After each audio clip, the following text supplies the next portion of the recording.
ओ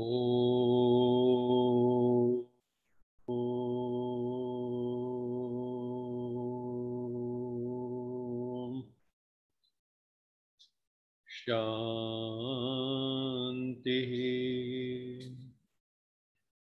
सत्यम शिवम सुंदरम सच्चित आनंद स्वरूप सत श्री अकाल मूर्त परम पिता परमात्मा की परम प्रिय संतान, प्यारे भाइयों तथा बहनों, आप सबको नवरात्र की बहुत बहुत मुबारक हो। आज नवरात्र शुरू हुए हैं।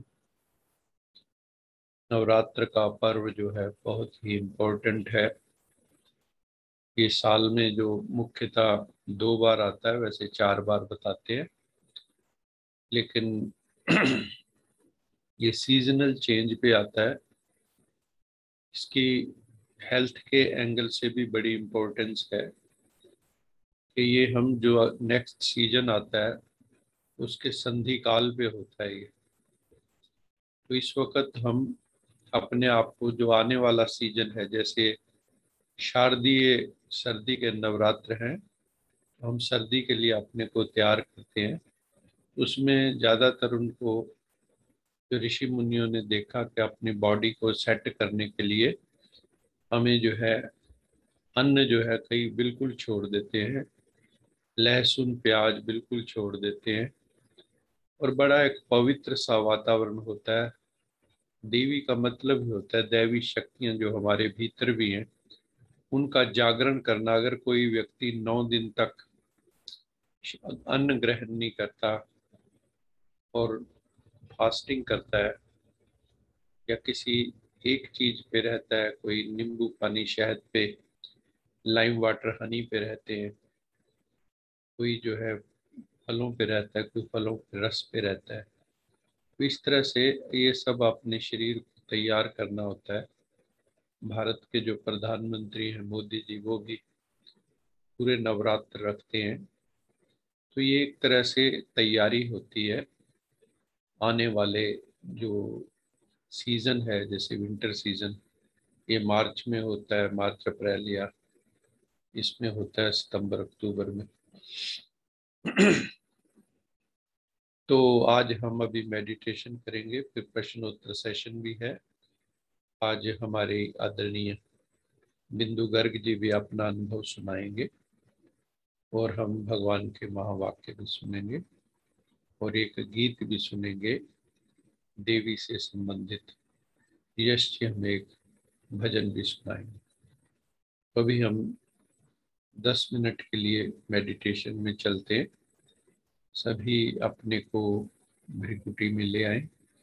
हम सबको अब प्रोटोकॉल जो है योग की पता है कि हमें देह से ही देह के सर्व संबंधों को भूल अपने को आत्मा समझ के उस परम को याद करना, उस परम चेतना, वो जो हमारा परम पिता है, परम शिक्षक है, परम गाइड है, उसको हमें याद करना है। याद भी इसलिए करना है क्योंकि अभी हम जो है ना लोअर लेवल ऑफ कॉन्शियसनेस पे चले गए हैं, और जब हम उसको याद करते हैं तो हमें पता लगता है कि हमारे भीतर भी बहुत क्षमता है, बहुत ही योग्यता है। अभी हम we are operating at lower level of consciousness, फिर हम we operate at a higher level of consciousness. वैसे भी जब कहते हैं ना भी आप ऊंचे लोगों के बीच में रहो तो ऊंची चेतना हो जाती है, घटिया लोगों के बीच में रहोगे तो आपकी थिंकिंग पैटर्न भी घटिया हो जाएगा। तो हमें तो महापुरुषों के साथ रहना या परम पुरुष के साथ रहना। तो अभी हम अपनी त्रिकुटी में आ जाए।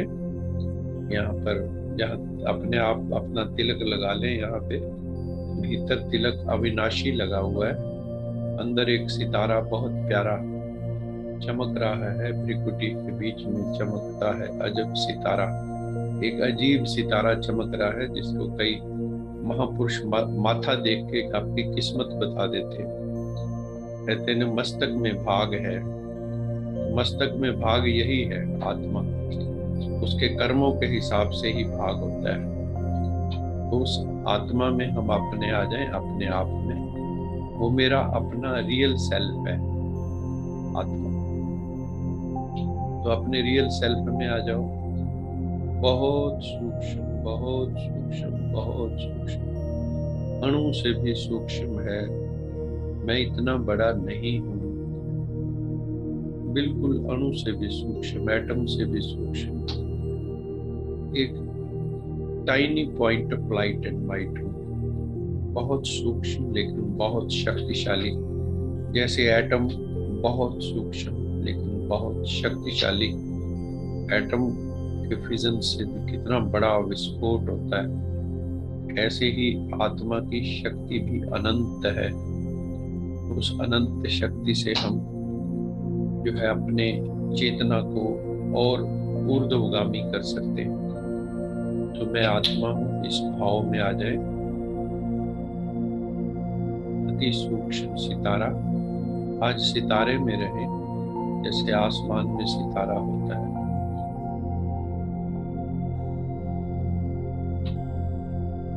मैं स्टार हूँ, शाइनिंग स्टार।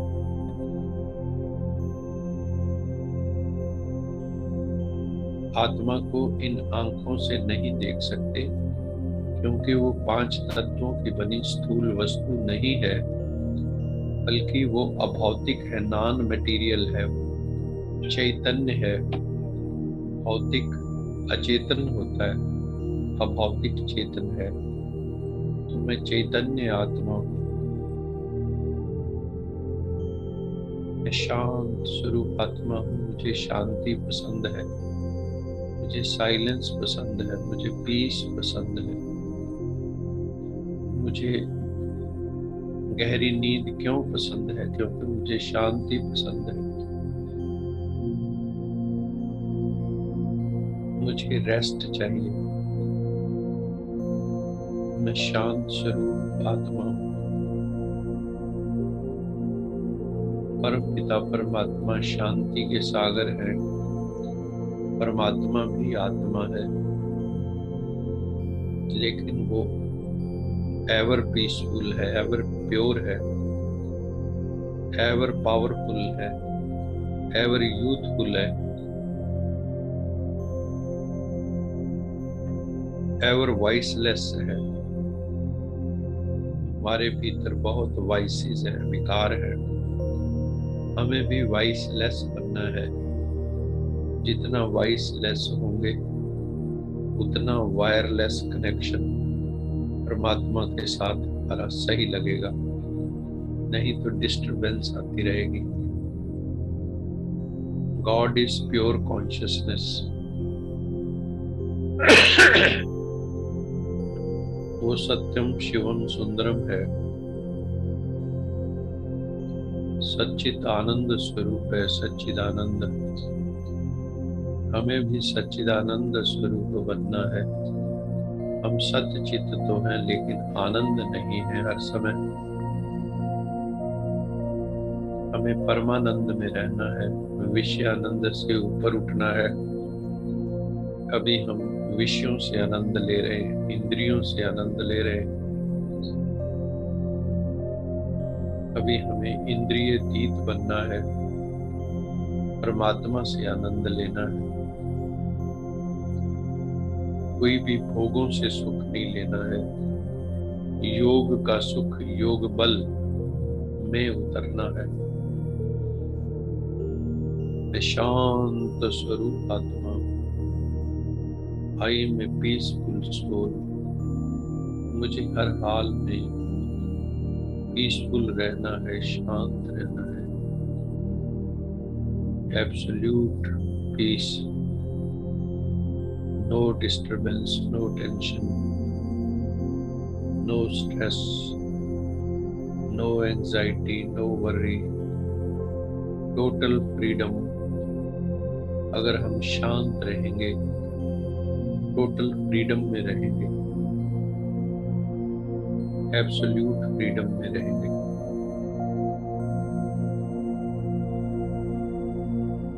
चेक करो हमारी कहीं मोह की रस्सियां बंधी हुई तो नहीं है। क्या मैं टोटली फ्री हूँ, या मैंने सेल्फ क्रिएटेड मोह के धागे बांध रखे। चेक करो, चेक करके चेंज करो अपने आप। मैं शांत स्वरूप आत्मा हूं। श्वास भीतर लें तो ओम चले, श्वास छोड़े तो शांति चले।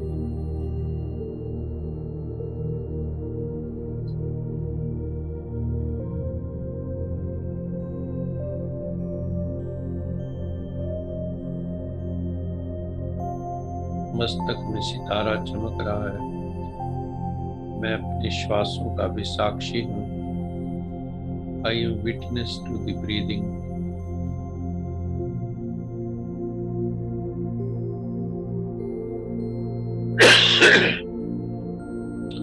अपने श्वासों को भी चेक करो,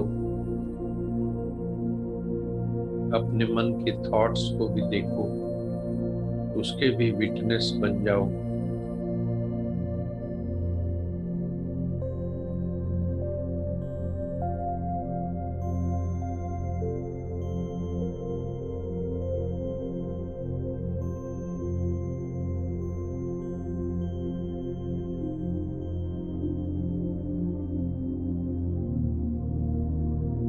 परमात्मा की, शिव बाबा की, सत्यम शिवम सुंदरम की रिमझिम हम सब आत्माओं पर हो रही है। जैसे ड्रिजलिंग होती है, ऐसे किरणों की ड्रिजलिंग हो रही है।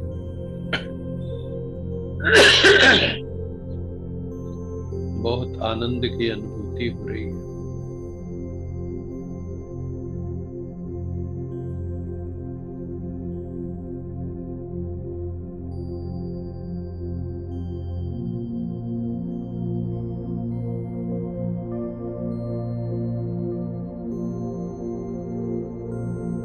मन शांत हो गया है, इंद्रियां शांत शीतल हो गई है। सभी कामनाएं शांत हैं, कोई डिजायर नहीं। बस वर्तमान का आनंद ले रहे, ईश्वरीय अनुभूति का अनुभव कर रहे।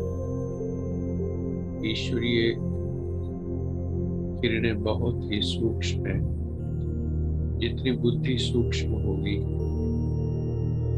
उतना ईश्वरीय किरणों की अनुभूति कर सकेंगे, ईश्वरीय तरंगों को अनुभव कर सकेंगे और अपने में आत्मसात कर सकेंगे।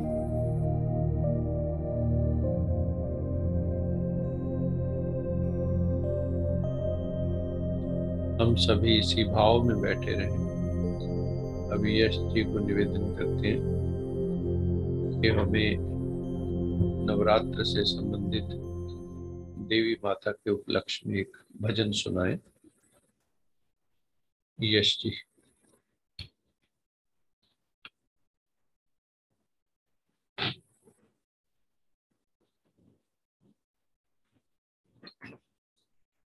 ओम शांति। मात अंग चोला साजे, हर एक रंग चोला साजे। मात अंग चोला साजे, हर एक रंग चोला साजे। मात की महिमा देखो, ज्योत दिन रहना जागे। मात अंग चोला साजे, हर एक रंग चोला साजे। तू ओढ़े लाल चुनरिया, गहनों का करे श्रृंगार। तू ओढ़े लाल चुनरिया, गहनों का करे श्रृंगार। शेरों पर करे सवारी, तू शक्ति का अवतार। शेरों पर करे सवारी, तू शक्ति का अवतार।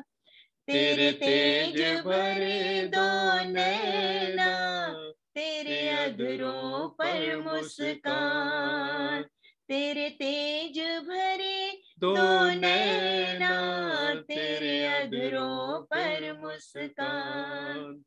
तेरे द्वारे शीश झुकाए, क्या निर्बल क्या बलवान।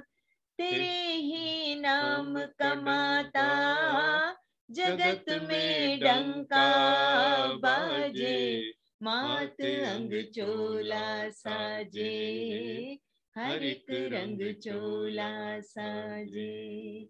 मात अंग चोला साजे, हर एक रंग चोला साजे।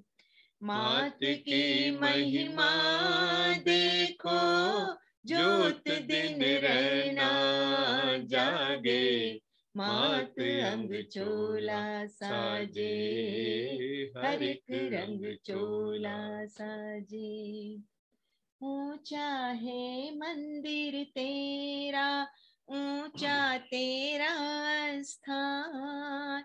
ऊंचा है मंदिर तेरा, ऊंचा तेरा स्थान। जाने क्या कोई दूजा माँ होगा तेरे समान। जो आए श्रद्धा लेके, ले जाए वो वरदान। जो आए श्रद्धा लेकर, ले जाए वो वरदान। माता तू अपने भक्तों का सुख दुख का रखे ध्यान। ओ माँ, ओ माँ, ओ माँ। तेरे आंचल में आके भाग कैसे ना जागे, मात अंग चोला साजे, हर एक रंग चोला साजे। मात अंग चोला साजे, हर एक रंग चोला साजे। मात की महिमा देखो, ज्योत दिन रहना जागे, मात अंग चोला साजे, हर एक रंग चोला साजे। मात अंग चोला साजे, हर एक रंग चोला साजे। ओम शांति। ये माता जी का बहुत ही बढ़िया वर्णन है देवी माँ का। महेंद्र कपूर ने बहुत ही भाव से ये गीत गाया है। और आज हम जानते हैं कि देवी माता का ही भारत के अंदर विशेष रूप से ये पूजन होता है।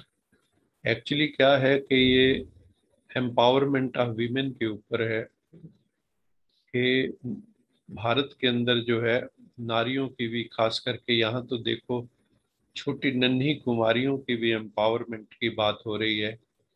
भारत में तो कहा ही जाता है यत्र नार्यस्तु पूज्यन्ते रुमन्ते तत्र देवता, wherever women are honoured divinity blossoms. जहाँ भी नारियों की पूजा होती है वहाँ पर दिव्यता जो है प्रकट रूप में आ जाती है। तो पवित्र कन्याओं का पूजन हम लोग करते हैं और इसमें भी उनको कंजकें कहते हैं। बिल्कुल छोटी कन्याएं होती हैं, उनके पाँव धोते हैं, उनको लाल चुनरिया उड़ाते हैं जैसे अभी हमने इस गीत में सुना। और मजेदार बात यह है कि इत नन्ही कुमारियों को भी हम कहते हैं हमारे घर माँ आई है। एक कुमारी और एक माँ कैसे हो जाती है, ये एक बड़ी भारत की ही ये बड़ी विचित्र स्थिति है। नन्ही कुमारियों को भी हम माँ ही नहीं कह रहे बल्कि जगदम्बा कह रहे हैं, जगत की माँ कह रहे हैं। तो ऐसी कुमारियां, इनको जगत की माँ कैसे हो गई क्योंकि जब भगवान इस धरा पे शिव आते हैं तो वो शक्तियों को पैदा करते हैं, शिव शक्तियाँ। ये शिव शक्तियाँ हैं जो देवी माताएं हैं, नव दुर्गाएं जिनको हम कहते हैं, ये शक्तियाँ हैं। तो इनको आके भगवान शिव जो है अपनी शक्ति देता है, तो ये शिव शक्तियाँ बन जाती हैं। वास्तव में जो है पार्वती के ही विभिन्न रूप जो है देवियों को दिखाया गया अलग अलग स्थान पे। पार्वती को ही कई बार जो है काली रूप में भी दिखाया गया, सारे रूपों में दिखाया गया है। और खास करके जो है इसमें 9 दिन जो है, 9 रात्रियां जो है वो देवियों की मानी जाती हैं। कोई इनको बहनें भी कह देता है।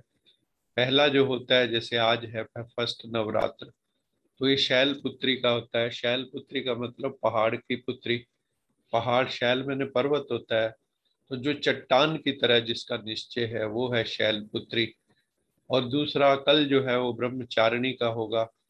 तो जैसे भगवान आते हैं तो इस चीज के ऊपर कितना जोर होता है कि अपने मन से, वाणी से, कर्म से पवित्र बनना है। क्योंकि अगर जगत की माँ बनना है, एक है एक दो बच्चों की माँ बनना, एक है जगत की माँ बनना। जगत की माँ वही बन सकती है जो स्पिरिचुअली एम्पावर्ड है, जो स्पिरिचुअली चार्ज है। जो एक दो बच्चों की माँ नहीं, जगत की माँ वही बन सकती है। और वो मानस पुत्र पुत्रियों को जन्म देती है। तो हमारे शास्त्रों में तो दिखाया ही है, जैसे नारद जी भी ब्रह्मा जी के मानस पुत्र हैं। तो मानस पुत्र पुत्रियों को जो जन्म देती वो माँ है ये। तीसरा होता है चंद्र घंटा। ये चंद्र माने शीतलता का प्रतीक है, जिनके व्यक्तित्व में शीतला देवी भी कहते हैं, शीतलता आ जाए, इंद्रियां शीतल हो जाए। चौथा होता है कुष्मांडा माता। उनको कहते हैं कुष्मांडा के पाँव में ही सारा जगत है। मतलब इतनी उनके पाँव की भी इसलिए पूजा करते हैं क्योंकि उनका पूरा व्यक्तित्व ही जो है पावन है। फिर है स्कंद माता। ये जो कार्तिकेय हैं उनकी माता का नाम है कार्तिकेय। स्कंद माता तो वही हुई ना, फिर पार्वती ही हुई। फिर कात्यायनी है। ये जो है ना कात्यायन आश्रम है, उसमें उनका जन्म हुआ था। मैं इनकी डिटेल्स में तो नहीं जाऊंगा। और फिर काल रात्रि है। काल रात्रि, काल रात्रि जो है ना महाकाल से जो है काल रात्रि, जो सब कालों से हमें अतीत कर देती है, काल का नाश करने वाली है। उसकी अगर पूजा करते हैं तो लोग कहते हैं काल को नष्ट करने वाली, कभी आपकी अकाल मृत्यु नहीं होगी। फिर महागौरी है ना, अष्टमी जब करते हैं तो महागौरी का पूजन करते हैं। गौरी का मतलब होता है वाइट कलर वाली। वाइट जो है हम लोग जानते ही हैं किस चीज का प्रतीक है, संपूर्ण पवित्रता का प्रतीक है। जिनकी आत्मा पूर्ण रूपेण जो है सफेद, एक भी धब्बा नहीं है, वो है महागौरी। वो लास्ट में है सिद्धिदात्री, कि अगर हम उनके साथ उनका ध्यान करते हैं तो वो हमें सिद्धि प्राप्त कराती हैं। तो देवियों के मंदिर में हम लोग जाते रहते, कोई चामुंडा का है, कोई कितनी देवियों के मंदिर हैं, वैष्णो का मंदिर है। वास्तव में सारे इन्हीं के नाम में है। और गुजरात में तो आप जानते ही हो, सब लोग के इन दिनों में खूब डांडिया गरबा पूरी पूरी रात चलता है। बड़ा ही ये वहाँ पे डिवाइन ढंग से इसको मनाया जाता है। और पश्चिम बंगाल में भी इस वक्त आप जाके देखो, पूरा हमारा पूरा का पूरा बंगाल, जो बंगाली लोग हैं कितने अच्छी तरह से इसको मनाते हैं। और मैसूर के अंदर भी जो है ना राज्य जो क्वार्टर है, वहाँ पे पूरा महीना ये मनाया जाता है। तो इसमें ये कहते हैं कि वास्तव में 3 का पूजन है। पहला जैसे दुर्गा का पूजन है, तो पहले 3 दिन जो है ना देवी दुर्गा का पूजन होता है। दुर्गा जो है ऊर्जा से संबंधित है और शक्ति से संबंधित है, इसलिए शेर की सवारी भी दिखाते हैं। तो पहले दिन माता का शैलपुत्री, दूसरे दिन ब्रह्मचारिणी, तीसरे दिन चंद्र घंटा के रूप में पूजा होती है। फिर चौथे से छठे दिन जो है वो लक्ष्मी का प्रतीक माना जाता है। 3 दिन जो है कुष्मांडा, सुकंद माता और कात्यायनी, वो जो हमने जिक्र किया है, ये समृद्धि और शांति की देवी। और नवरात्रि का जो 7वां और 8वां दिन होता है वो सरस्वती पूजन का जो लोग मानते हैं। और 8वें दिन तो फिर एक यज्ञ भी करते हैं ना, अष्टमी मनाते हैं। महागौरी का। और 9वां दिन जो है वास्तव में पहले तो जो है ना नवमी को मानते, 9 कन्याओं की पूजा ज्यादातर करते थे। अब तो जितनी जिसको मिल जाती है उतनी कन्याओं की पूजा करते हैं, पाँव धोते हैं।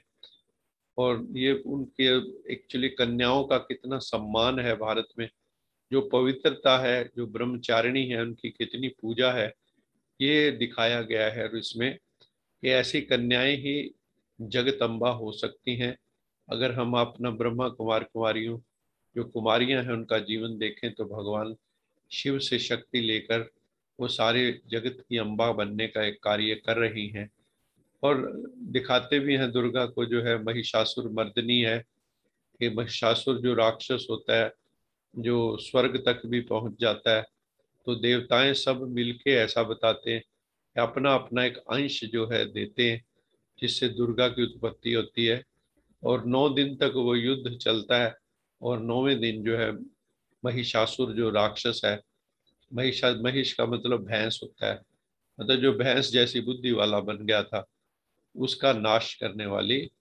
इस तरह से ये सारे जो इस त्योहार को मनाया जाता है। तो मैंने कहा थोड़ा सा जो है इसकी भी अगर हम चर्चा कर लें तो अच्छा रहेगा। तो हम लोगों को भी अपने भीतर उस दैवी शक्ति को जगाना है।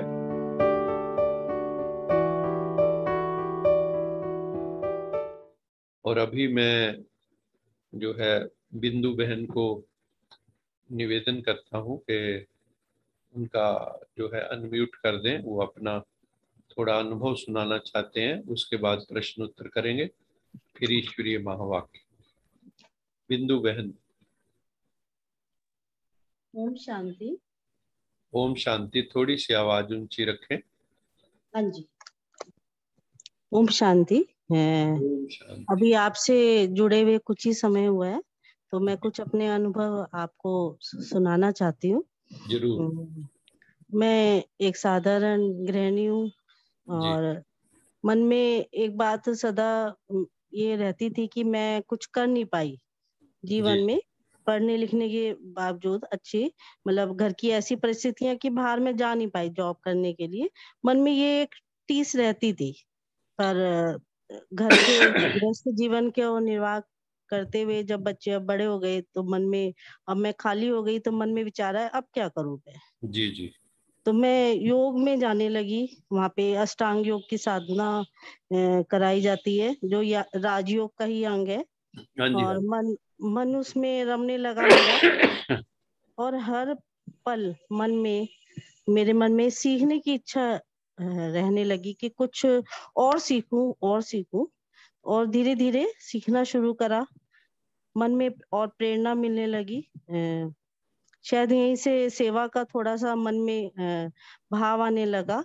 और कुछ माता पिता के संस्कार दिए हुए हैं, और कुछ योग साधना से यम और नियम, जो सबसे पहले अष्टांग योग के अंग होते हैं, वो अपने आप ही आने लगे, महसूस करने लगे। जैसे यम के 5 अंग होते हैं, अहिंसा, सत्य, अस्तेय, ब्रह्मचर्य और परिग्रह।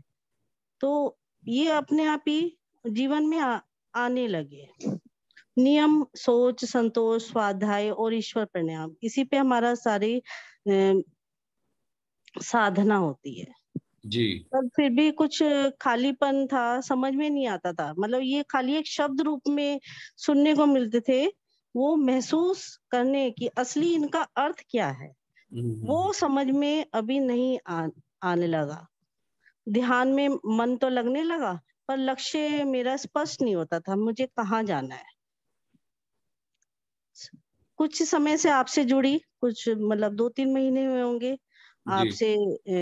मन में ये भाव और अच्छे लगने लगे। आपके चिंतन जो आप कराते हैं, सत्संग करते हैं, वो जी। बहुत अच्छा लगने लगा। और यश दीदी का जो भजन है वो तो मन में ही उतर जाते हैं। चिंतन और मनन जो आप बार बार कहते हैं, तो कुछ समझ में आने लगा कि क्या अर्थ है चिंतन और मनन का। जब तक हम अपने आप पर अनुसंधान नहीं करेंगे तो ये समझ में आएगा नहीं। जी जब किसी के लिए कुछ करती हूँ, कुछ धीरे धीरे योग सिखाने लगी, क्लास लेने लगी, तो संतुष्टि और प्रसन्नता होती है कि उनकी जो वापसी में वो जो मुझे उनकी शुभकामनाएं मिलती हैं, उससे मेरा मन और अच्छा खिला खिला सा रहने लगा। और वाह। कुछ परखने की शक्ति व्यक्ति हम्म। को धीरे से आभास होने लगा। जैसे जो चालाकी ज्यादा दिखाते हैं, चपल होते हैं, तो मुझे पसंद हम्म। नहीं आते, तो मैं थोड़ा उनसे अलग हो जाती हूँ। जी जी। वाणी पे नियंत्रण और सहन शक्ति तो हमें सिखाई जाती है। भारतीय जो परंपरा ही है कि सहन शक्ति तो हमें और बढ़ने लगी। और अपने जो मैं निर्णय लेती हूँ, हमें बिल्कुल प्रचुर, बिल्कुल डिटरमिन होके अपने निर्णय लेने लगी पूर्ण आत्मविश्वास के साथ। जी और वो धीरे धीरे वो निर्णय मुझे सही साबित होने लगे। पहले दो दुविधा में रहती थी, ये करूं ना करूं, ये सही रहेगा नहीं रहेगा। हम्म। और जो आपस में संबंध है, पारिवारिक संबंध और बाहर और भीतर के संबंध है, उनमें तालमेल मेरा बैठने लगा। बहुत सुंदर। लोभ तो हमारे मेरे नेचर में ही नहीं था, हमारे हम्म। शुरू से ही नहीं था। और हम्म। जितना है उतने में संतुष्ट रहना हम समझ में आने लगा। जो जी कहते हैं जी। ना, जब जब आवे संतोष धन, सब धन दूरी समान। तो हम्म। मन में ये भाव कभी था ही नहीं किसी को देख, किसी की कुछ वस्तु देख के, कुछ अच्छा देख के कि मेरे पास भी हो, ये कभी रहा ही नहीं है। पर वो और मैं डिटरमिन्ड होने लगी, संतुष्ट रहने लगी। जी जी। और जैसे आप सिखाते हैं, आत्मचिंतन करो, अपने आप को तोलो। पर व्यक्ति को अपने आप में कुछ गलतियां महसूस ही नहीं होती। कमियां तो हर एक में होती हैं, किसी में जी। कम, किसी में ज्यादा, पर महसूस ही नहीं होती। हम अपने आप को सही समझते हैं। पर हम्म। शुरू कहाँ से करूं, मुझे ये समझ में ही नहीं आ रहा, कहाँ से अपने आप को तोलूं, कैसे करूं। हम्म। तो ये क्वेश्चन है आपका? नहीं जी, अभी आगे क्वेश्चन है। तो हाँ हाँ। जो, हाँ जी, कहाँ से शुरुआत करूं? लक्ष्य तो स्पष्ट था, पर जी। मैं कहाँ, किस पोजीशन में खड़ी हूँ, ये हम्म। मुझे समझ में नहीं आ रहा। और मुझे किस रास्ता तो पता है, हम्म। रास्ता किस रास्ते जाऊं। तो जी। धीरे धीरे शायद यहीं से स्वाध्याय का आरंभ होने लगा मेरे जीवन में। परिस्थितियां पहले बहुत क्रोध आता था मेरे को, मतलब क्योंकि परिस्थितियां अपने वश में नहीं थी कुछ, तो अब ना के बराबर आता है और आता ही नहीं है। जो मेरे मन में मैं का बवंडर है ना, वो हमेशा चलता रहता है। ईश्वर की अगर मैं कोशिश करूं कि ईश्वर की याद में ही वो मैं को बदल दूं, तो हम्म। शायद मैं कुछ और कदम आगे बढ़ जाऊंगी अपने जीवन में। कमियों को धीरे धीरे कोशिश करूंगी चुन चुन के दूर करना, और आपको तो और अधिक यदि सुनना। यदि आपको कहें अपना वीडियो ऑन कर लो तो कर सकते हो? हाँ जी, जस्ट वीडियो ऑन कर लो अपना। मन में एक इच्छा रहती है कि मुझे और कहीं से अधिक ज्ञान मिले, और अधिक उस ईश्वर को जानने का प्रयास करूं मैं। जैसे आप कहते हैं कि भावना को हम दूसरों पे पहुंचा सकते हैं, अपनी वाइब्रेशन को, मन की बात को। तो कभी कभी महसूस होता है कि भी हाँ, मैं कर सकती हूँ इस जी। बात को। जब कभी भी कुछ गलत हो जाता है, किसी को गलत अपशब्द कह देती हूँ, या कुछ मन से अनजाने में ही निकल जाता है, तो उस समय मुझे अपनी गलती महसूस होने लगी है, जी। जो कि साधारण व्यक्ति को नहीं होती। और कोशिश करती हूँ कि वो गलती आगे से ना दोहराऊं, और अपने व्यवहार में और अच्छी पवित्रता, शुद्धता और सिंपलता लाऊं, सरलता लाऊं मैं। जी। जी। आपके से जुड़े तो मेरा मन बहुत ही आपसे बहुत जुड़ गया है। तो जी। आप सच्चे अर्थों में, मैं कर्मयोगी बनना चाहती हूँ, और इस ज्ञान के पथ पे और आगे आगे आने चाहती हूँ, जिससे मेरी और आत्मशुद्धि हो। और जो सच्चे अर्थों में अ, मन में ये भाव है कि मैं गृहस्थ रहकर भी और सभी को लिए कुछ करके जाऊं, जो मुझसे होता है, जितनी मेरी है। सर्वे भवन्तु सुखिनः, सर्वे सन्तु निरामया, सर्वे भद्राणि पश्यन्तु, माँ कश्चित् दुःखभाग् भवेत्। ये मेरे मन में ये भाव रहता है। और मुझे आशा है कि आप मेरा मार्गदर्शन आगे भी इसी प्रकार करते रहेंगे। ओम शांति। ओम शांति। बहुत बहुत धन्यवाद आपका। आपने सबके, समझो एक तरह से जो अनुभव होते हैं वो दूसरों के भी उत्थान और प्रेरणा के स्रोत होते हैं। आपने बहुत ही सुंदर अपना अनुभव सुनाया, बहुत सुंदर शब्दों में और बड़े संक्षेप में और नपे तुले शब्दों में। आपका बहुत बहुत धन्यवाद। और हमें पूर्ण विश्वास है जिस गति से आप चल रहे हैं, जिस समझ से आप चल रहे हैं, तो आपका उत्थान कोई रोक नहीं सकता। आपको परमात्मा का साक्षात्कार हो गया है और होना है अभी, और अनुभव होने हैं। इसी हाँ जन्म जी। में आपको बहुत कुछ अनुभव होने हैं, ऐसा हम देख पा रहे हैं। और तो धीरे धीरे ना मन की जैसे ज्ञान योग में रहते हैं आपके साथ संपर्क रहता है, तो जो मन की अभिलाषाएं बहुत जल्दी जल्दी पूरी हो रही है। और मैं बहुत तो सुंदर। बाग बाग हो जाती हूँ और प्रतिपल शुक्रिया करती हूँ उस ईश्वर का कि मेरी छोटी छोटी इच्छाएं भी बहुत जल्दी जल्दी पूरी हो जाती वाह वाह वाह, बहुत अच्छा। जब सत्संकल्प होता है ना, सत्कर्म होता है, तो हैं। जो है वो हर इच्छा पूर्ति होने लगती है ऑटोमेटिकली। हाँ तो जी। जितना जितना जीवन में पवित्रता और सत्यता का आगमन होगा, उतना उतना हमारा संकल्प भी सिद्ध होता है, सोचते ही वो पूरा होने लगता है। हाँ जी। तो ये एक अच्छा लक्षण है। मुझे बड़ा अच्छा लगा और आपको अनुभव सबको अच्छा लगा होगा। इसी तरह से रोज हम एक एक भाई बहन कोई ना कोई अनुभव सुनाते रहें तो सबको अच्छा लगेगा। मेडिटेशन का टाइम अपना इंक्रीज करो अभी, और हाँ सो जी। मतलब अमृत वेले उठ के भी मेडिटेशन करो शिव बाबा के साथ। और रात्रि को जो है ना, सारा अपना हिसाब किताब दे के भगवान को सोना है वो तो कि चिंतन तो करने लगी हूँ, शुक्रिया करने लगी हूँ। सुबह जब हाँ, अपनी योग साधना करती हूँ तो उस समय आपकी मुरली लगा देती हूँ बहुत प्राणायाम के समय। तो वो और अच्छी, बहुत अच्छी फीलिंग आती है अंदर।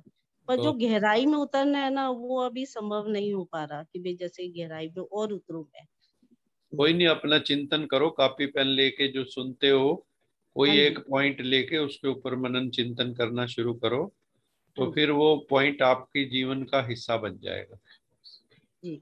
हाँ, सुन रहा। जैसे मेडिटेशन के टाइम ना कि सिर भारी हो जाता है, काफी भारी होने लगता है। तो तो जब उसका कुछ क्या? इस तरह हो तो अपना मस्तक में कंसंट्रेट नहीं करना है। हाँ जी। उस वक्त जो है अपना ये सिर्फ ये समझना है कि मैं मस्तक में उपस्थित हूँ बस। और ज्यादा अगर हो तो हार्ट के जो हृदय चक्र है ना, हाँ जी। उसमें अपने आप को थोड़ी देर के लिए वहां फोकस कर लो। तो फिर जी। वहाँ जो है फोकस करने से वो स्ट्रेस दूर हो जाता है। तो ऐसा भी कईयों को होता है, जैसे हम लोगों को तो नहीं ऐसा कोई अनुभव होता, लेकिन कई भाई बहनों को ये होता है कि उनको भ्रिकुटी में जब ध्यान करते हैं तो कईयों को हेडेक टाइप का होने लगता है, कईयों को नींद आने लगती है। तो उसमें हम फिर कहते हैं कि आप अपने हृदय चक्र में केंद्रित करो, तो उससे भी रिलैक्स हो जाता है। दूसरा, आप अपने श्वासों पे केंद्रित कर सकते हैं, ओम और शांति जो साथ साथ चले, उस पे अगर करोगे तो भी वो स्ट्रेस दूर हो जाता है। अच्छा। जैसे कभी मैं ध्यान कराती हूँ तो मैं ही अंदर खींचने लगती हूँ, बहुत मुश्किल से काबू कर पाती हूँ उस समय कि मुझे औरों को कराना है, खुद नहीं करना। हम्म। और जैसे ही अब ध्यान की ज्ञान की बातें हो रही हैं तो फिर अंदर खींचने लगती हूँ उस समय। तो बहुत ये महसूस होने लगा। बहुत सुंदर, आपको बहुत बहुत धन्यवाद। बहुत अच्छा लगा। अभी हम क्वेश्चन आंसर सेशन शुरू करेंगे। तो ओम शांति। ओम शांति। प्रतीक भाई, किसी भाई बहन का कोई प्रश्न हो तो वो प्रश्न कर सकते हैं।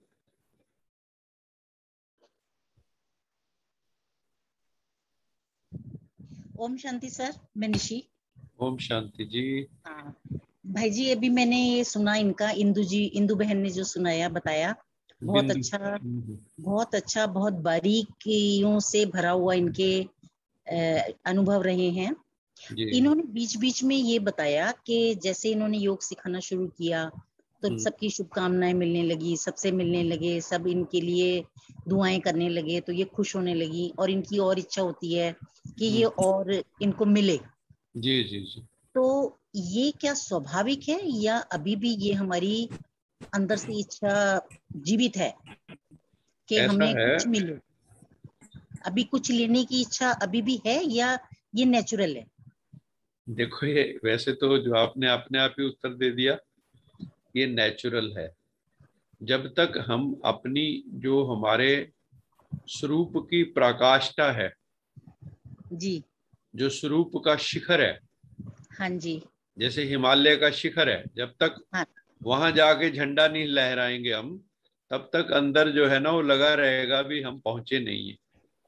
हाँ जी तो ये ठीक है। स्वाभाविक है, और वहीं जाके हमें ठिकाना मिलेगा, शांति मिलेगी। नहीं तो अंदर यह रहेगा और अभी और। जैसे मान लो किसी को कोई आनंद आना शुरू होता है तो उसको होता है और आनंद आए और आनंद आए। जी सुख, जैसे सुख हो, सुख जो है कभी भी आदमी ये नहीं कहता कि मैं ना शांति से उब गया हूँ और इतने दिन हो गए अब मैं शांति में ही हूँ। कब तो शांति आनी चाहिए, कोई कहता है कभी? हम जी नहीं। कभी हाँ भी जो है उसमें नहीं, हम उसमें यही होता है कि मैक्सिमम हो, शांति मैक्सिमम हो, आनंद हम्म, मैक्सिमम हो, शक्ति मैक्सिमम हो। ठीक है ना? तो इसी जी तरह परमात्मा क्या है, वो सर्वशक्तिवान है। तो हम भी तो जी सर्व शक्तियों से संपन्न बने। वो आनंद का सागर है, हम भी तो आनंद स्वरूप बने। जी हम भी तो निरंतर आनंद में रहना शुरू। अभी क्या है, हमारा खंड खंड है। हाँ जी अब हमारी खुशी खंड खंड है, हमारा आनंद हम्म, खंड खंड है। कभी जी हो जाता है, कभी नहीं होता, कभी हंस रहे हैं, कभी रो रहे हैं। परमात्मा ये चाहता है मेरे बच्चे ना सदा हंसे, जैसे आप चाहते हैं मेरे बच्चे सदा सुखी रहें। ये तो नहीं कहते कभी कभी सुखी हो जाए, कभी कभी दुखी हो जाए, जी हाँ जी कभी भी नहीं कहते ना। नहीं ऐसे ही हमारी भी जो अंतरात्मा है, उसकी एक ये इच्छा है, वो है संपूर्णता की प्राप्ति। क्योंकि हमें चैन सबको कब मिलेगा? जब हम अपने संपूर्ण स्वरूप में स्थित हो जाएंगे। जब तक हम आधे अधूरे हैं जी तब तक हमें चैन नहीं रहेगा। तो हम्म, परमात्मा क्योंकि पूर्ण है, जी वो चाहता है मेरे बच्चे भी जो पथ भ्रष्ट हो गए हैं, अभी उनको अच्छा पथ दिखला के, पथ प्रदर्शक बन के वो आया है, और हमें आके कह रहा है कि मेरे जैसे हो जाओ, मेरे जैसे बन जाओ। जी हमारे में भी भगवत्ता, दिव्यता, पवित्रता उतर आए। जैसे हमारा जो बापू है परमात्मा, हाँ जी तो वो तो देखो सुख का सागर, आनंद का सागर, प्रेम का सागर, सर्वशक्तिवान, पतित पावन, एवर प्योर, एवर यूथफुल, है ना? जी और हाँ हम जी क्या है, कभी शांति कभी अशांति, कभी दुख कभी सुख। हम्म, तो वो चाहता है कि मेरे बच्चे ये जो दुख का चक्र है ना, इससे परे हो जाए, अशांति से मुक्त हो जाए, टेंशन से दूर हो जाए, कोई हम्म, इनको गम ना रहे, कोई फिक्र ना रहे, कोई चिंता ना रहे। लेकिन ये तभी होगा जब हम अपने स्वरूप में स्थित हो जाएंगे, उसके साथ कनेक्ट हो जाएंगे। जब परमात्मा से कनेक्ट हो जाएंगे तो जी उसकी ऊर्जा का संचार हमारे भीतर होगा। जैसे मोबाइल चार्ज हो जाता है तो उसमें ऊर्जा का संचार होता है, हाँ बैटरी जी रिचार्ज हो जाती है। ऐसे ही जी ये योग है, योग जो है बहुत बड़ी चीज है। दुनिया में भी हम योग में ही हैं। दुनिया हाँ में जी भी आप देखो, है ना, हम जी जितने रिश्ते हैं, ये रिश्ते क्या हैं? दीज आर ऑल योग। जी हाँ जी बिल्कुल तो इसी तरह हम, जैसे हमें रिश्ते बनाने तो आते ही हैं दुनिया में, जी तो परमात्मा से भी बस हमने जो रिश्ता हमारा टूट गया है या हम भूल गए, या हम्म हम भगवान को याद तो करते हैं, हमें पता नहीं वो चीज क्या है, उससे कनेक्ट यस कैसे होना है। एग्जैक्ट एग्जैक्ट यही बात है तो याद अब करते हैं हमें बट जो है ये, हमें हमारे भीतर से ये चीज आनी शुरू हुई है कि नहीं, जी हम तो उसके सजातीय हैं, हम विजातीय नहीं है। हाँ जी हाँ विजातीय जी और सजातीय, हाँ जी सजातीय मैंने हम परमात्मा की सेम जाति ग्रुप के ही हैं, सेम ग्रुप सेम ग्रुप। है ना हाँ तो जी हाँ, तो जब हम वो सजातीय हैं तो हम क्यों ना उसके जैसा हो जाएं। जी तो वो हमें आके कहता है कि तुम मेरे से जब जुड़ते रहोगे, जुड़ते रहोगे, प्रैक्टिस करते रहोगे, कनेक्ट होते रहोगे, तो एक दिन तुम देखोगे कि हम्म तुम्हारे भीतर जो अंधकार था, तुम्हारे भीतर जो विकार थे, वो तुम जी निर्विकारिता की ओर बढ़ रहे हो ऑटोमेटिकली। जी तुम्हें बिल्कुल पता ही नहीं लगेगा तुम्हारे विकार झड़ कब गए। जैसे पत्ता होता है ना, पक जाता है जब, तो डाल से आप ही टूट जाता है। हाँ जी ऐसे विकार झड़ने शुरू हो जाते हैं आपके एक होता है पहले हम कितनी मेहनत करते हैं कि हाँ काम जी का वार हो रहा है, क्रोध का हो रहा है, लोभ का, मोह का, अहंकार, ईर्ष्या, आलस, भय, हम्म कितने हैं, कभी जी किसका वार, कभी किसका वार, कभी किसका वार। लेकिन जब हम उससे जुड़ जाते हैं, जैसे ही हमारे में, देखो 3 चीजें बड़ी महत्वपूर्ण है जीवन में। हाँ फर्स्ट जी इज नॉलेज, हाँ जी नॉलेज भी ट्रू नॉलेज, नॉलेज यस भी सेल्फ नॉलेज, गॉड की नॉलेज, जी वर्ल्ड की नॉलेज, इन जी इट्स ट्रू पर्सपेक्टिव। हाँ सेकंड है नॉलेज के साथ पावर। अगर जी केवल नॉलेज होगी तो भी कल्याण नहीं होना है। हाँ जी बिल्कुल नॉलेज के साथ we need will power, strong powers, inner strength. जी जब हमारे भीतर आत्म बल होगा ना, तो हम हाँ उस जी ज्ञान को जीवन में ट्रांसलेट कर सकते हैं। जी हाँ नहीं तो वो ठीक है थॉट्स जो हैं थॉट्स ही रह जाएंगी, कल्पना का रूप ही धारण कर लेंगी, स्वप्न हाँ जी स्वप्न ही रह जाएंगे अगर हाँ शक्ति जी नहीं है। हाँ जी हाँ जी तो ठीक फर्स्ट इज नॉलेज, जी second is in power power, जी and third virtues and values. Yes very जीवन नाइस में वर्च्यूज एंड वैल्यूज भी चाहिए, हाँ जी जिसको सद्गुण कहते हैं। जी अब बिल्कुल अवगुण हमारे में बहुत है सबको, और अवगुण देखने की आदत भी बहुत है। हम लोग क्या करते हैं, कोई भी हमें व्यक्ति मिलता है तो हम बहुत जल्दी कुछ ही दिनों में उसके अवगुण देख लेते हैं। हम गुणों को देखने की बजाय क्या है कि कुछ दिनों बाद हर एक का हमें अवगुण दिख जाता है। जी शुरू शुरू में कई बार नहीं पता लगता, नए नए मिले हैं तो हम कुछ दिन प्रशंसा कर लेते हैं, लेकिन फिर कुछ दिन बाद इसमें भी ये फॉल्ट, इसमें भी ये फॉल्ट, हम दोष दृष्टि वाले हैं। जी तो भगवान ये कहता है कि हमें बच्चे, अगर किसी में दोष है भी, अवगुण है भी, तो उसके अवगुण की जगह आप सद्गुणों को रिप्लेस करने में उसकी मदद करो ना। तुम कैसे भाई बहन हो जो एक दूसरे की मदद नहीं करते, एक दूसरे की टांग खींचते हो? तो अभी हमें 3 चीजों पे वर्क करना है। First is knowledge. हम रोज क्या कर रहे हैं, कोई ना कोई नॉलेज की बात करते हैं, कोई ना कोई जो है इनर पावर की बात करते हैं, और वैल्यूज की बात करते हैं, वर्च्यूज की बात करते हैं।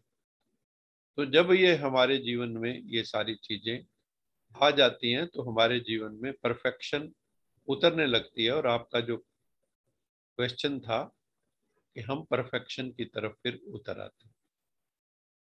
ओम शांति। और किसी का प्रश्न?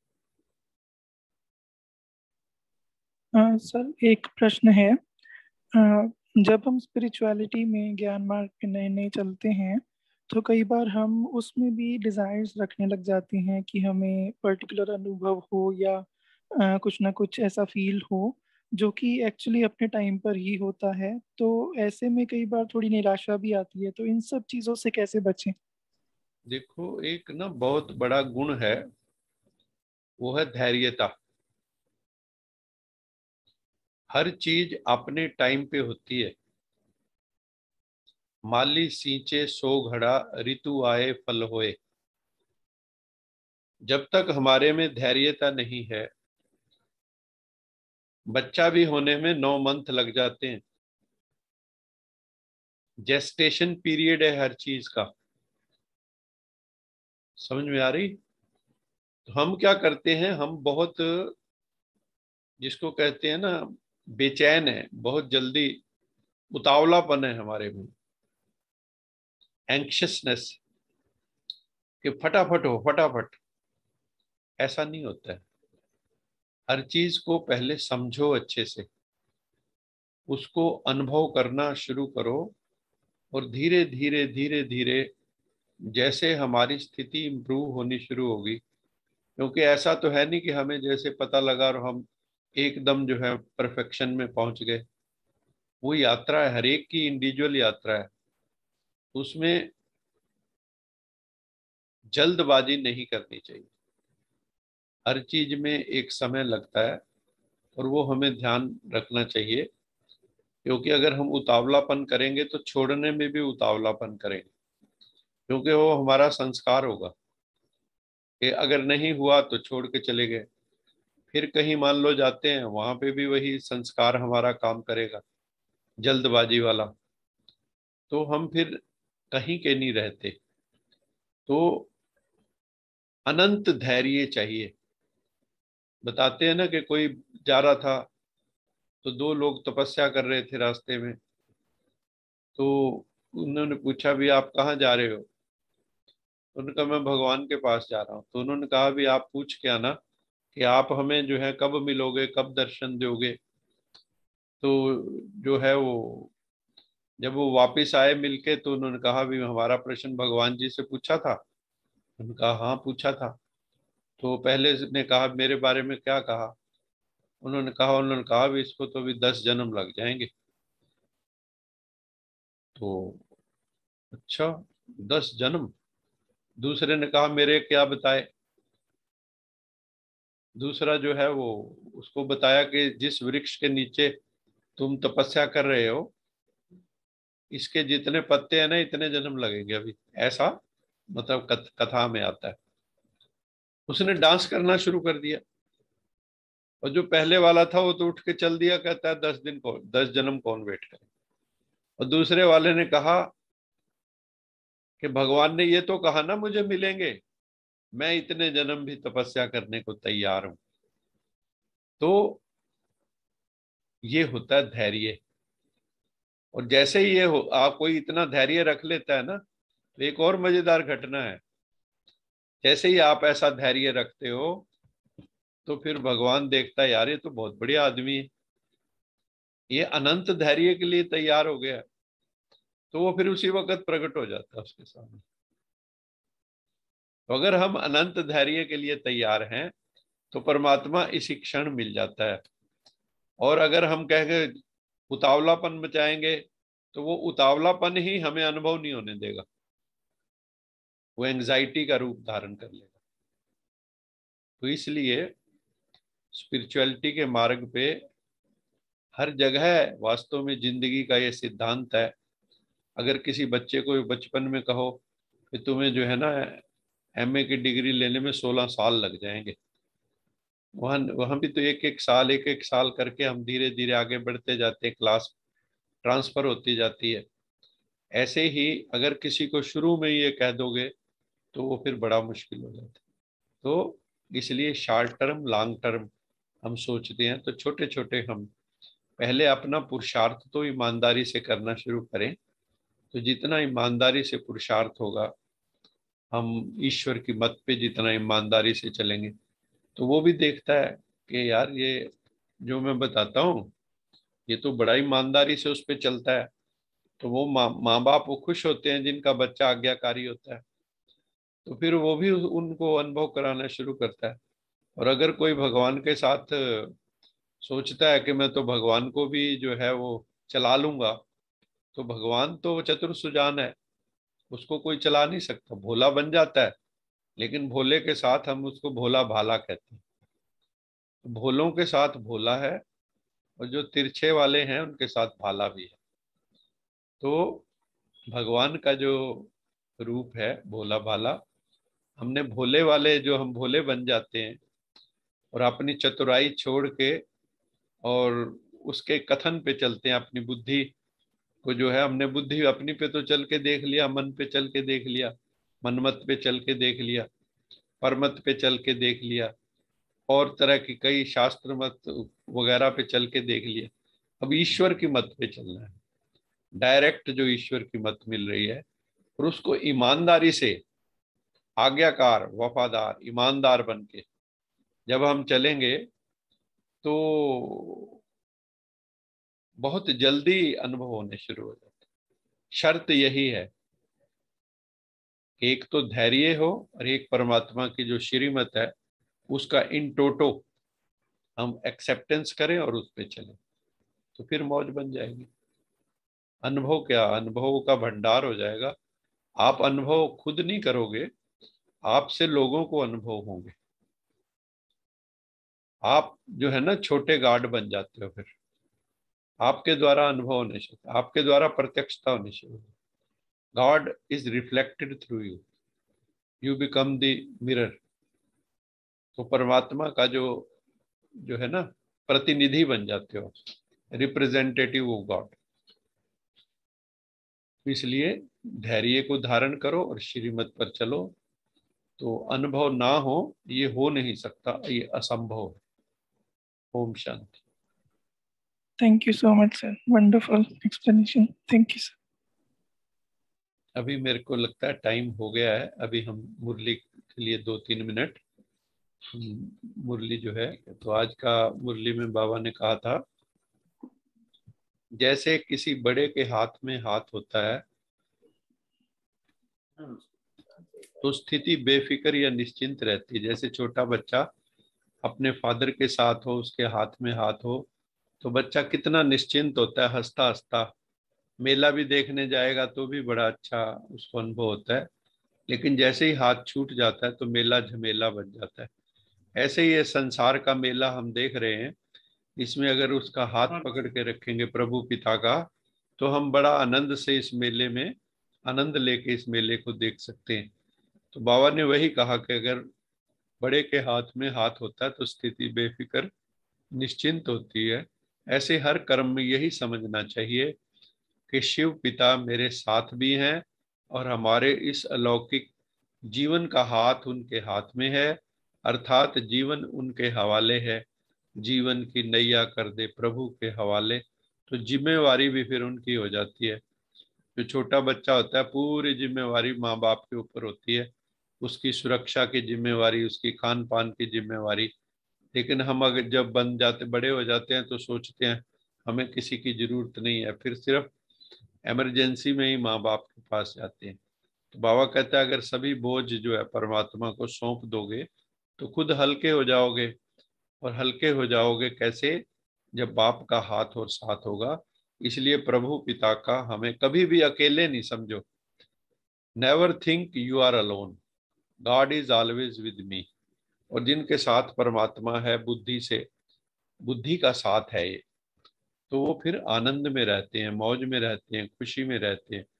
हमें इस जीवन में वही आ गया जो अभी हम बात कर रहे थे, नॉलेज, पावर एंड वर्चूज। ज्ञान बल, योग बल और दिव्य गुणों की धारणा करनी है। तीनों का आपस में कनेक्शन है। ज्ञान बगैर योग नहीं लग सकता। मान लो आपको ज्ञान ही नहीं कि मैं कौन हूं, कौन किससे कनेक्ट होगा, कैसे कनेक्ट होगा, what is the mechanism involve. अगर हमें ज्ञान ही नहीं तो योग कैसे लगेगा? और योग के बिना फिर जो दिव्य गुणों की धारणा है, डिवाइन वर्च्यूज हैं, सोशल वैल्यूज हैं, मोरल वैल्यूज हैं, इनको हम धारण नहीं कर सकते। इन तीनों पॉइंट्स की धारणा से विकर्मों का खाता खत्म हो जाता है और सुकर्मों का खाता जमा हो जाता है।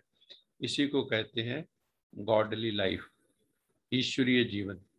भारत का प्राचीन राजयोग तो स्वयं परम पिता परमात्मा शिव द्वारा उद्घाटित है, जिससे हम मनुष्य के अंदर जो है ना डिविनिटी विकसित हो जाती है और दैवी घराने की स्थापना हो जाती है। भगवान शिव कहते हैं, हे आत्मा, मुझ परमात्मा के साथ निरंतर योग लगाओ तो तुम्हारे पाप नष्ट हो जाएंगे। निरंतर याद किन को आती है? वो हम सब जानते हैं, जो सच्चे आशिक माशुक होते हैं। सच्चे आशिक माशुक वो कर्म करते हुए अपने आशिक या माशुक को याद करते रहते हैं। तो अगर हमारा प्यार भी आशिक माशुक की तरह होगा या पतिव्रता स्त्री की तरह होगा तो हमें भी याद आती रहेगी। ज्ञान का सागर परमपिता परमात्मा शिव हमें आकर सृष्टि के आदि मध्य अंत का ज्ञान देते हैं। ज्ञान सुनने वाले हैं रूहानी बच्चे। दुनिया में तो मनुष्य मनुष्य को ज्ञान देते हैं, गुरुओं से भी ज्ञान मिलता है। तो बाबा कहते हैं सबसे बड़ा ज्ञान कौन सा है? जो ज्ञान के सागर से प्राप्त होता है, क्योंकि उसमें कोई डाउट नहीं होता, वो क्लैरिटी होती है। तुम्हें तो स्वयं को आत्मा समझ के परमपिता परमात्मा जो भोलानाथ आशुतोष शिव है उसको याद करना है। तुम सब आत्माएं आपस में भाई भाई हो। इस सृष्टि रूपी ड्रामा को अच्छी रीति समझना है। ये सृष्टि, इसमें क्या है? सुख दुख का खेल है। कभी सुख है तो कभी दुख है ना। संसार है एक नदिया, सुख दुख दो किनारे हैं, ना जाने कहाँ जाएं हम बहते धारे हैं। ये मैं गा देता हूँ थोड़ा सा। संसार है एक नदिया, सुख दुख दो किनारे हैं, न जाने कहाँ जाए हम बहते धारे हैं, हम बहते धारे हैं। तो ये सृष्टि सुख दुख भक्ति ज्ञान का बना बनाया ड्रामा है। जो भक्ति अधिक करते हैं भक्ति मार्ग में, उन्हें प्रभु पिता द्वारा फिर क्या मिलता है? ज्ञान मिलता है। बहुत भक्ति करने वालों को ही ज्ञान मिलता है, और ज्ञान से ही बेड़ा पार होता है, सदगति होती है। बाबा कहते हैं ये सिद्धांत हम सबको लागू करना है। बापू के 3 बंदर जो पहले दिखाते थे ना, hear no evil, talk no evil, see no evil, think no evil. लेकिन पॉजिटिव बातें, हमें भगवान की बात सुननी है, भगवान की बात टॉक भी करनी है। सी नो इविल, भगवान का जो है, हमें बच्चों के साथ रहना है, उनको देखना भी है, अच्छा लिटरेचर देखना है। थिंक नो इविल, लेकिन थिंक पॉजिटिवली, डिवाइन तो सोच सकते हैं। एक परम पिता परमात्मा से ही सुनना है, सर्वात्माओं को सुनाना है, ना बुरा देखना है, ना बुरा सोचना है। तुम बच्चों को ग्रस्त व्यवहार में रहते, ये जो है ना सिद्धांत, सबसे ऊंचा सिद्धांत है। अगर हम कमल फूल की तरह हमारी जिंदगी हो जाए कि सबके बीच में रहते हुए भी न्यारे प्यारे रह भी सबके बीच में रहे हैं, सबसे प्रेम मोहब्बत भी है, लेकिन मोह नहीं, ये एक अच्छी साधना है। इसलिए कमल फूल की तुलना देवताओं से करते थे। कमल नयन, हस्त कमल, चरण कमल, मतलब न्यारे, संसार में रहते भी कीचड़ में धसे हुए नहीं है। मोह का कीचड़ है, प्रेम का कीचड़ नहीं है। मोह के कीचड़ में हम धसते हैं, प्रेम का कीचड़ नहीं है। तुम बच्चों को ग्रस्त व्यवहार में रहते कमल फूल समान बनना है। ये दुनिया विषय विकारों का सागर बन गई है। तुमने कमलवत न्यारे और प्यारे बनकर दुनिया में रहना है। अभी तुम्हें नरकवासी से, हम नरकवासी बन गए ना बुरे कर्म कर करके, अब हमें स्वर्गवासी बनना है। बाबा कहते हैं मैं सबका उद्धार करने के लिए आता हूँ। गीता में तो है ना, मैं साधुओं का उद्धार करने आता हूँ। यहाँ बाबा ने कहा मैं हर आत्मा के उद्धार के लिए आता हूँ। प्रीत्राणाय साधुनाम विनाशाय च दुष्कृताम, वहां पे है ना प्रीत्राणाय साधुनाम। आज बाबा कह रहे हैं सबका उद्धार करने आता हूँ। मैं ही आकर स्पिरिचुअल नॉलेज देता हूँ। बाबा अपना परिचय स्वयं देते हैं। जैसे हर कोई अपना परिचय स्वयं देता है, ऐसे भगवान भी आके बताता है मैं कौन हूँ और तुम क्या समझते हो। आज तक क्या है, हमारी अपनी मान्यताएं हैं। हम लोगों ने भगवान के बारे में कितनी ही मान्यताएं बना रखी हैं, और कितने धर्म अलग अलग ढंग से कह के फिर आपस में लड़ते रहते हैं कि मेरे वाला भगवान ठीक है, तेरे वाला गलत है। तो ये लड़ते रहते हैं, तो हम स्पिरिचुअलिटी को हम जी नहीं पा रहे हैं। तो जो हमारे सिद्धांत हैं, core values of the spirituality, अगर हम उसको लागू करेंगे तो सर्व धर्मों के अंदर जो दीवारें हैं वो ढह जाएंगी। वही आकर तमो प्रधान को सतो प्रधान परमात्मा बनाते हैं। उसके लिए शिव बाबा को दिल से याद करना है। आज का स्लोगन है पुरुषार्थ में सच्चाई हो तो शिव बाबा की एक्स्ट्रा मदद की अनुभूति करेंगे। मतलब कई बार हम अपने पुरुषार्थ में ही सच्चे नहीं होते हैं, मतलब ईश्वर की श्रीमत पे, आज्ञा पे नहीं चलते हैं, मन की आज्ञा पे। जो हमारे मन में आया कि अब ऐसा फील हो रहा है, चलो ऐसे कर लेते। तो जब हम मन के पीछे लग जाते हैं तो वो गुरबाणी में उसको कहते हैं मनमुख, और जो गुरु की तरफ लगते हैं उनको कहते हैं गुरुमुख। तुम गुरुमुख हो या मनमुख हो, ये हमें देखना है। तो हमारा मुख तो ईश्वर की तरफ होना चाहिए, ईश्वर उन्मुख होने चाहिए। हम मन के तरफ हमारा रुझान ना हो, क्योंकि ये मन तो हमें गिराता आया है। अभी जो है मन भी उसके कहने पे चले परमात्मा के, तो जीवन बहुत खूबसूरत बन जाएगा। इन्हीं शब्दों के साथ आप सबका बहुत बहुत धन्यवाद, आप सबका बहुत बहुत साधुवाद। आज बहुत ही सुंदर सेशन रहा, और थोड़ा जो है नवरात्र की भी चर्चा हो गई, और प्रश्न उत्तर भी बड़े प्यारे रहे। और महावाक्य ईश्वर के हमने सबने सुने। आप लोगों ने योगदान दिया, उसके लिए धन्यवाद। और कनाडा से विरमानी जी आज फिर जुड़े हुए हैं, मुझे बड़ा अच्छा लग रहा है। डॉक्टर तेजपाल नागर जी जुड़े हुए हैं, सीता एंड डॉक्टर रेणु जी जुड़े हुए हैं, और भी अनेकानेक आत्माएं, डॉक्टर चहल साहब जुड़े हुए हैं, और मखीजा जी जुड़े हुए हैं, बलजीत जी जुड़े हुए हैं, दीपेश कालिया जी जुड़े हैं, पुराना जी जुड़े हुए हैं, इंदू जी, इंदू वधवा जी जुड़े हुए हैं, और कुसुम जी तो अनफेलिंगली, आज शैली जुड़े हुए हैं, शैली तनेजा, शैली कौशिक, और सुनीता जी जुड़े हुए हैं। आप सबका बहुत बहुत थैंक यू, बहुत बहुत शुक्रिया, ऐसे जुड़ते रहो। चलो, ओम शांति सर। ओम शांति। कैसे हो सर? ठीक है, आप सुनाओ, आपका मैं ठीक हूँ। वहीं पंचकुला में हो? हाँ जी सर, पंचकुला में हूँ। कैसी चल रही नौकरी? नौकरी तो ठीक चल रही है, पर बहुत बिजी शेड्यूल है वहाँ पे। अच्छा अच्छा अच्छा, चलो आज आप जुड़े, अच्छा लगा है। जी सर। मेडिटेशन जैसे चल रहा टाइम है नहीं? लगता है मैं तो जुड़ती हूँ। हाँ जी। हाँ जी, जैसे टाइम लगता है वैसे ही जुड़ जाती हूँ मैं। शनिवार इतवार भी वर्किंग है वहाँ पर। अभी ये अच्छा, गवर्नमेंट का नया प्रोजेक्ट है, बहुत ज्यादा जी सीएम जी। साहब का ड्रीम प्रोजेक्ट है, तो वो लॉन्च उसका चल रहा है।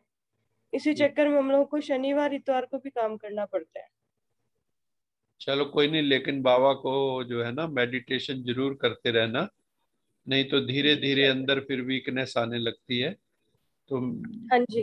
मेडिटेशन में बने रहना।